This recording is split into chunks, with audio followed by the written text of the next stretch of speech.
Salam sejahtera diucapkan, kembali lagi dalam berita nombor 1 pilihan anda, Berita TV 10 dalam segmen Bijak Kewangan. Saya Siti Adriana Azati akan menjadi pembentang anda untuk hari ini dan saya akan membawa anda menyelami topik yang dipilih iaitu isu penipuan kad kredit di Malaysia. Penipuan kad kredit merupakan duri dalam daging di dalam aktiviti seharian. Lebih mengejutkan lagi apabila Malaysia berada pada kedudukan 10 teratas dalam penipuan ini di dalam dunia. Sebagai penjelasan, penipuan kad kredit merupakan penggunaan kad kredit tanpa kebenaran dan pengetahuan. Dalam mana-mana kes sekalipun, tiada cara yang boleh memastikan anda terlindung daripada penipuan kad kredit sepenuhnya.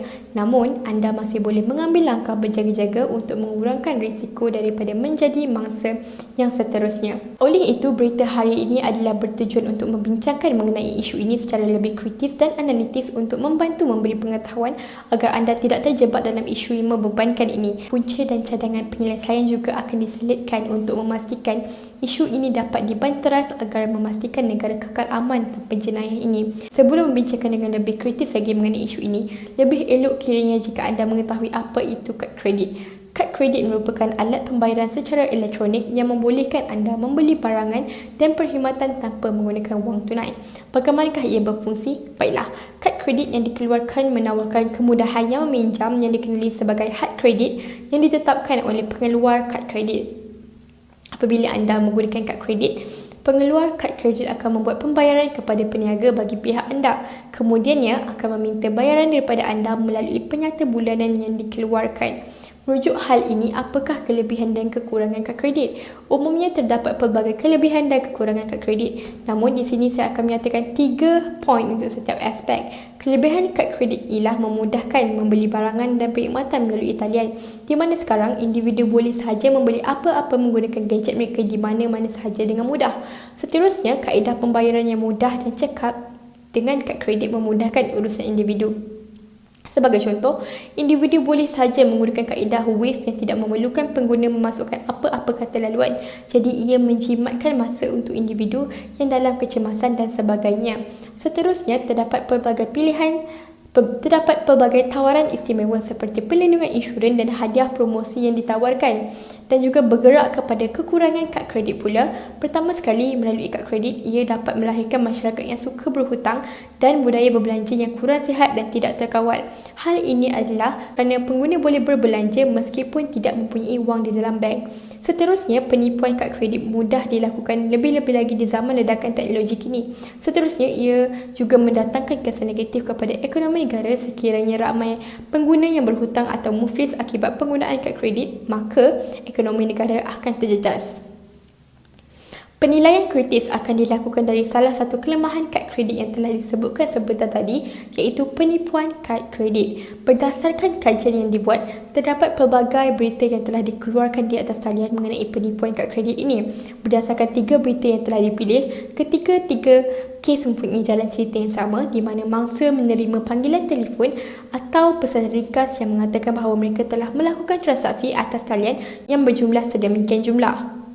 Dari situ, penipu akan cuba berpura-pura simpati dan cuba membantu mangsa. Penipu akan meminta maklumat perbankan dan akaun kad kredit sebagai maklumat pengesahan. Kaedah yang digunakan di dalam kesemua kes ini dipanggil sebagai phishing. Selain itu, terdapat juga pelbagai jenis kaedah lain dalam penipuan kad kredit ini. Antaranya adalah seperti kaedah yang disebutkan sebentar tadi, iaitu kaedah phishing. Berdasarkan siasatan oleh Bank Negara Malaysia, modus operandi terkini kegiatan penipuan ini adalah seperti yang berikut. Pertama, mangsa menerima panggilan telefon dari sebuah bank perdagangan meminta mangsa mengesahkan sesuatu transaksi kad kredit untuk pembelian barangan dari luar negara.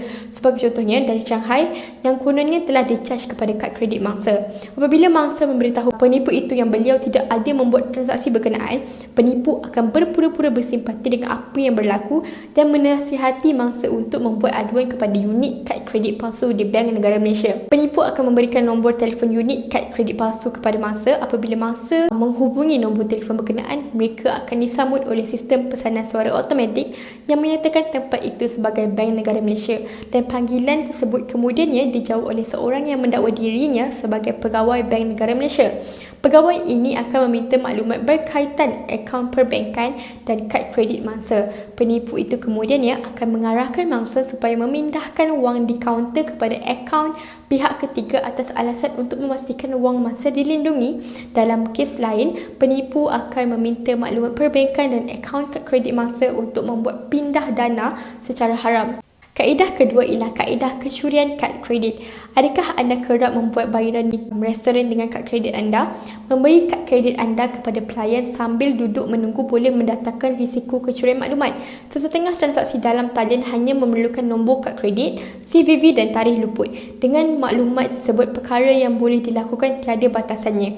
Kaedah ketiga ialah skimming, merupakan satu lagi cara untuk mencuri maklumat kad dengan memasang alat skimming di jalur magnet mesin ATM. Apabila kad akan dimasukkan ke dalam mesin ATM, alatan tersebut akan mencuri maklumat sulit mengenai kad anda dan menghantarkan info tersebut kepada penjenayah yang menggunakannya. Seterusnya, saya akan menerangkan mengenai punca penipuan kad kredit. Punca penipuan kad kredit yang pertama ialah sikap individu yang mengambil remeh setiap perkara. Sebagai contoh, sikap membuang slip penyata pembayaran di mata tempat.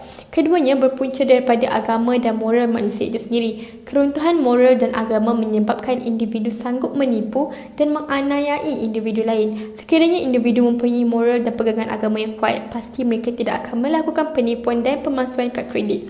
Seterusnya, sistem teknologi menyebabkan penipuan kad kredit secara online berlaku dengan lebih drastik. Lebih membimbangkan, golongan yang kurang celik teknologi maklumat lebih mudah ditipu. Menurut Harian Metro, golongan 51 tahun ke atas cenderung ditipu dalam isu ini. Hal ini mungkin terjadi kerana kurangnya pengetahuan mengenai isu ini untuk disampaikan kepada golongan sebegini.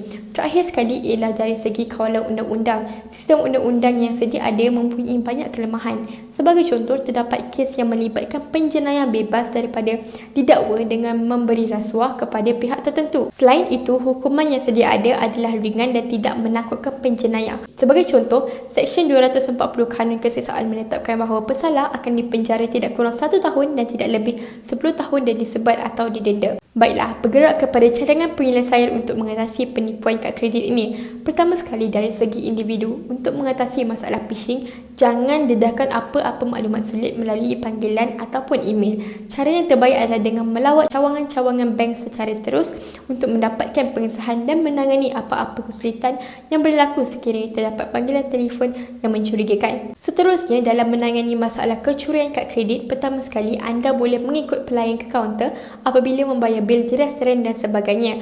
Seterusnya ialah anda harus sentiasa berwaspada dan periksa kad kredit anda selepas menerima kembali daripada pengendali. Jika boleh, gunakan wang tunai untuk membayar bil. Hal ini kerana jika anda mempunyai banyak transaksi menggunakan kad kredit, anda mungkin terlepas apa-apa penggunaan kad kredit yang mencurigakan apabila anda memeriksa penyata kad kredit di hujung bulan. Satu lagi langkah yang boleh dilakukan ialah dengan menyimpan bil kad kredit anda dan bandingkan dengan penyata bulanan. Terakhir sekali, dalam mengatasi masalah skimming, pertama sekali individu perlu menyemak pad kekunci jika papan kekunci kelihatan seperti mempunyai pelekat tambahan padanya ataupun berlainan warna apabila dibandingkan dengan mesin lain. Hal ini adalah kerana ia mungkin mempunyai lapisan tambahan di atasnya. Apabila lapisan dikeluarkan oleh penjenayah, mereka boleh membuat tekaan tentang kata laluan berdasarkan tekanan yang berbeza pada kekunci. Seterusnya, cuba kesan sama ada terdapat kamera tersembunyi. Biasanya penjenayah memasangnya di bahagian atas mesin. Sebagai langkah berjaga-jaga, tutup tangan apabila menaip nombor PIN supaya tidak dapat dilihat melalui kamera tersembunyi sekiranya ada. Dan terakhir sekali, jangan gunakan PIN yang sama untuk kad yang berlainan pada jangka masa yang panjang. Hal ini adalah perlu untuk menyukarkan aktiviti penjenayah supaya mereka berputus asa untuk menganiayai anda. Seterusnya, dalam cadangan pernah membaikan dari aspek keluarga dan masyarakat, keprihatinan dan kerjasama masyarakat setempat dapat membantu mengurangkan isu penipuan kad kredit daripada berluar-rasa. Sebagai contoh, sekiranya keluarga sentiasa memberi pengetahuan kepada ahli keluarga yang kurang celik IT seperti warga tua untuk tidak mudah terpedaya dan sentiasa berkongsi mengenai isu ini bersama mereka. Contohnya dengan sentiasa memberi informasi kepada mereka melalui aplikasi talian maupun sebaliknya. Melalui peranan masyarakat pula, masyarakat boleh mengamalkan nilai murni dan mengamalkan ajaran agama sebagai panduan utama dalam kehidupan bagi membentuk individu yang lebih baik pada masa hadapan. Sebagai contoh, dengan membuat dan menyertai pelbagai ceramah dan kuliah yang berkaitan untuk menerapkan dan menekankan lagi ilmu agama dan moral dalam setiap individu. Menjengah kepada peranan kerajaan dan media massa pula, pertama sekali kerajaan boleh mengemaskini hukuman dan mengetatkan hukuman sedia ada bagi menunjukkan kerajaan mengambil cakna isu ini. Media massa seharusnya memperbanyakkan iklan di televisyen dan sosial media bagi membawa kesedaran kepada rakyat. Iklan boleh dipertontonkan dalam bentuk video pendek, infografik dan sebagainya. Menyentuh cadangan penyelesaian, ia lebih merujuk kepada pencegahan yang boleh dilakukan dalam menangani isu ini. Oleh itu, apakah penyelesaian yang boleh dilakukan sekiranya individu sedang menerima panggilan yang mencurigakan? Pertama sekali, anda harus bertenang apabila berhadapan dengan situasi ini. Seterusnya, jangan dedahkan sebarang maklumat peribadi melalui apa-apa panggilan telefon maupun mesej. Hal ini adalah kerana anda harus sentiasa berhati-hati kerana pegawai bank tidak akan menghubungi untuk meminta maklumat kad kredit debit ataupun bank pribadi anda. Seterusnya, anda boleh berbincang dengan keluarga, rakan atau hubungi pusat panggilan bank sebelum membuat sebarang tindakan. Hal ini adalah bagi memastikan anda dapat berbincang bersama orang lain bagi mengambil pendapat mereka. Seterusnya, jika ragu-ragu, anda boleh menghubungi pusat panggilan bank seperti yang tertera melalui laman seseorang rasmi bank atau hubungi nombor pusat panggilan yang telah tertera di belakang kad untuk memastikan semula panggilan tersebut adalah panggilan palsu. Individu harus sentiasa ingat bahawa bank tidak pernah meminta maklumat peribadi anda ataupun maklumat kewangan anda. Selain itu, bank juga tidak pernah meminta pelanggan memindahkan wang ke akaun pihak ketiga. Natijahnya, penipuan kad kredit adalah satu perkara yang tidak asing lagi pada zaman teknologi. Berjuta-juta orang telah dibasuh dan statistik kes penipuan kad kredit terus meningkat dari hari ke hari.